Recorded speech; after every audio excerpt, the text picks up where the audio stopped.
Christophe, c'est, si je ne m'abuse, votre premier 0-0 de la saison. Est-ce que c'est un bon 0-0? Pour nous, oui. Parce que on avait fait preuve, j'allais dire, d'une expérience sur la première partie de saison, où c'est qu'on avait des matchs comme ça qui étaient qu'on sentait qu'on pouvait les gagner, et puis en s'exposant, on les a perdus. Donc ce soir, en plus dans le scénario du match, on était à 10 sur les 20 dernières minutes, on a su être, j'allais dire, solide et intelligent pour au moins prendre un point qui est important parce que ça fait tourner le compteur, même si on aurait bien sûr aimé en prendre 3. La deuxième satisfaction, ça faisait 11 matchs qu'on prenait minimum un but. Et ce soir, on a fait un clean sheet, donc ça c'est important pour l'aspect défensif. Vous avez vu un écart entre des équipes qui sont proches au classement, mais vous avez été globalement dominé par les Toulousains. Oui, mais bon, après, l'écart sur le terrain, mais quand on voit, je ne vais pas refaire les comptes, mais la masse salariale de Toulouse avec les joueurs qui sont à Toulouse, c'est pas les nôtres. Donc, quand on se permet d'avoir le banc, les offensifs qu'il a, moi je disais qu'aujourd'hui on a été bien sûr en deçà sur la partie offensive, mais quand on voit nos 4 joueurs, Gaël et Mendo sur un terrain comme ça ne sont pas dans leur meilleure disposition parce qu'ils ont besoin de vitesse dans leur jeu. Et par le fait des blessés et de suspension, j'aligne 2 joueurs qui n'ont pas joué de 2 mois, que ce soit Serge ou Lassina, donc c'est difficile de peser énormément dans un match de Ligue 1 comme ça. Donc c'est pour ça qu'on s'est battu avec nos armes ce soir. J'avais demandé aux joueurs de faire preuve de beaucoup de solidarité et sur ça, je suis satisfait de ce que j'ai vu. Concernant Lassina Traoré, justement, est-ce que c'est une satisfaction sur le match ou est-ce que tu aurais attendu un peu plus malgré tout? C'est difficile parce que son dernier match remontait au 20 décembre et c'était encore un bout de match contre Nantes. Il a repris l'entraînement collectif depuis 15 jours et puis avec l'absence de Moussa, voilà, et on l'a aligné et il nous a apporté, et là où son importance a été capitale ce soir, c'est sur les coups de pied arrêtés, notamment défensifs, où il a sorti 2 ou 3 ballons très importants. Après, comme je le dis, jouer en Ligue 1 après 2 mois d'inactivité, c'est très compliqué à avoir du rythme et tout. Donc il s'est battu à l'image de l'équipe. Certes, il n'a pas été, aurait pu être plus performant, mais il s'est battu et il a fait preuve d'un très bon état d'esprit. Est-ce qu'avec un petit peu de recul, un tout petit peu moins à chaud, vous comprenez l'expulsion de Guessouna Fofana? Non, je ne la comprends toujours pas. Parce qu'il y a une faute sur lui avant. Le joueur qui le pousse dans le dos et dans l'élan, il va percuter le joueur de Toulouse. Donc après, il met peut-être le pied sur le joueur de Toulouse, certes, mais il y a une première faute sur lui qui le déséquilibre. S'il ne le déséquilibre pas, il n'y a pas faute. Donc, mais bon, on le sait, hein, quand on est au fond du classement, souvent les décisions sont souvent contre vous. On a ce ballon aussi de Mendo qui flirte, qui passe sur la ligne de but. Ça aurait pu être le but qui nous amène 3 points, même si ce n'est pas mérité, mais on aurait pris. C'est toujours forcément une satisfaction d'être toujours hors de la zone de relégation, même si lui joue demain. Non, mais je ne le regarde pas comme ça. Nous, on a 42 points à aller chercher, donc aujourd'hui, si on est relégable ou pas, je ne sais pas. Je sais qu'il nous en manque encore 14, 15, voilà, donc il faut aller chercher ces points-là. Et tous les matchs vont être des combats, parce que quand on voit une équipe comme Toulouse, avec l'effectif qui le compose, être obligé de se battre pour le maintien aussi, ça montre la difficulté de la tâche. Abelard, c'est sérieux, non? Abelard, c'est une rechute ouais, de son quadri.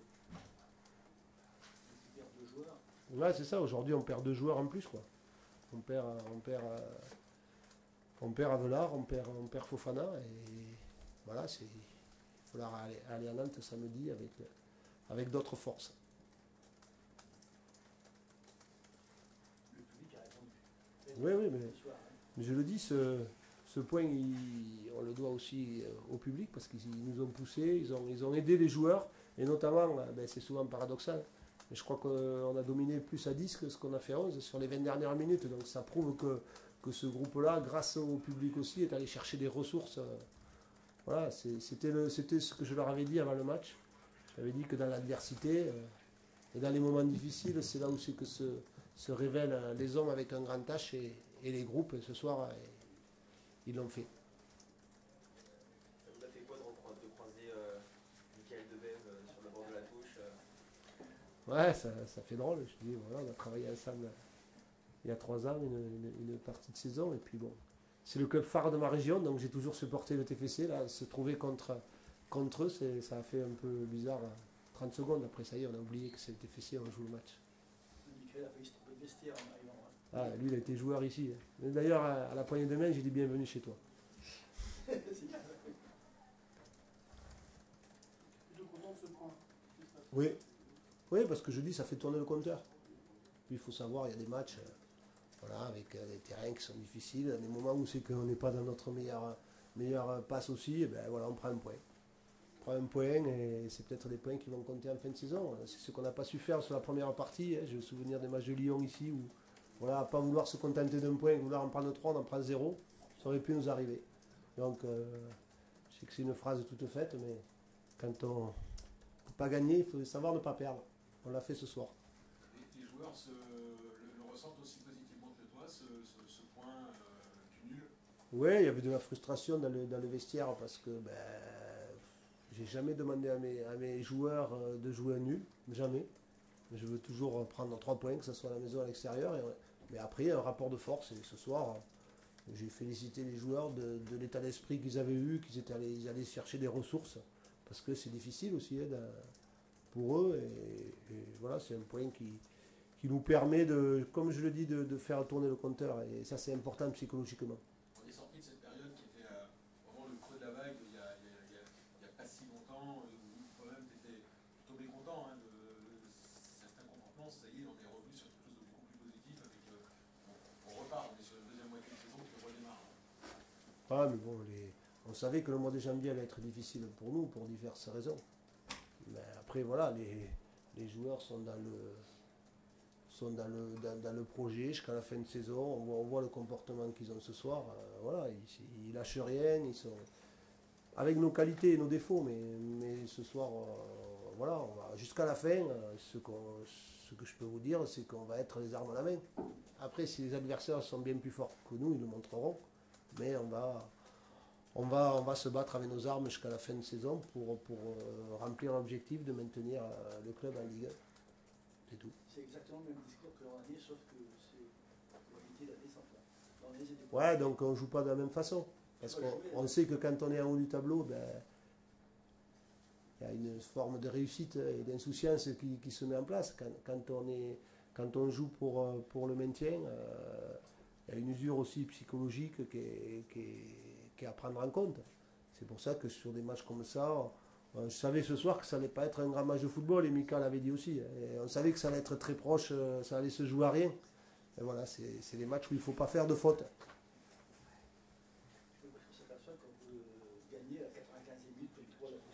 Ouais, voilà, c'est des matchs quand c'est deux équipes du bas de classement, c'est rare de voir des matchs enlevés, ça se joue à pas grand chose. C'est pas votre problème, c'est pas ce qui va favoriser le spectacle et les gens qui vont le foot parce que c'est assez, niveau spectaculaire, c'est assez pauvre. Ouais, mais il faut savoir sur quel terrain il s'est déroulé le match aussi. Il faut y aller sur le terrain, voir la difficulté que c'est. Même si c'est pas difficile athlétiquement, parce que je pense que Ouais, c'est dans un match c'est comme ça. il y a peu d'espace. C'est ça, c'est dur. Le problème, c'est qu'on s'entraîne tous les jours sur des terrains comme ça. C'est un peu ça le problème au club, c'est que vous n'avez pas de conditions d'entraînement optimales. Ah, c'est difficile, mais bon, voilà, le club grandit aussi et il doit s'adapter aux structures de la Ligue 1. C'est certainement que ce soir, les joueurs ont puisé dans les ressources. Oui, c'est sûr. Ouais, par rapport Aller chercher des ressources, voilà, mais c'est important parce que sur le plan psychologique, ça montre l'état d'esprit d'un groupe. On a montré, ne serait-ce que la semaine dernière, sur un bon terrain, qu'on était capable de faire de très beau football. C'est-à-dire que dans le jeu, il faudra être meilleur quand vous aurez des conditions de jeu. On le sait. Parce que si vous n'êtes pas meilleur dans le jeu, ça passera pas. On le sait, mais depuis le début de la saison, c'est paradoxal parce qu'on nous dit qu'on joue bien, qu'on n'est pas assez efficace. Ce soir, on n'a pas bien joué, mais on a tenu un point.